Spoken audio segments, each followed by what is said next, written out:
గొల్లోళ్ళు mutton hotels నడపరు. Mutton తయారు చేసేది వాళ్ళు. మటన్ హోటల్ వాళ్ళు పెట్టారు. గొల్లోళ్ళు మిఠాయి పాలతో తయారు చేసిన మిఠాయి దుకాణాలు నడపరు. మరి ఇక నువ్వు ఎట్లా పెద్దవవుతావు, పాలిటీషియన్ అవుతావు?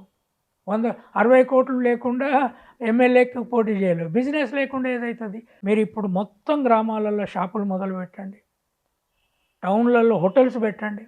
వాళ్ళు ఒకప్పుడు శాకాహార బ్రాహ్మణ భోజనాన్ని పెట్టుకున్నారు. ఇప్పుడు మాంసాహార గొల్ల హోటల్ పెట్టు. అరే రోడ్ల మీద, హైవేల మీద mutton hotel for all human being. నీ ఇష్టం లేకపోతే తినకు. మటన్ హోటల్ అంటే ఎంతమంది? అందరూ డ్రైవర్లు, లారీ డ్రైవర్లకైతే మటన్ చాలా అవసరం.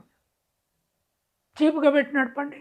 బిజినెస్ రంగం మారాలి. కింది కులాలోళ్ళు బిజినెస్లోకి పెద్ద ఎత్తున ఎంటర్ కండి. హోటల్ బిజినెస్, ఉప్పు మిరపకాయ బిజినెస్, నూనె బిజినెస్, తర్వాత పాల పెరుగ ఆధునిక బిజినెస్,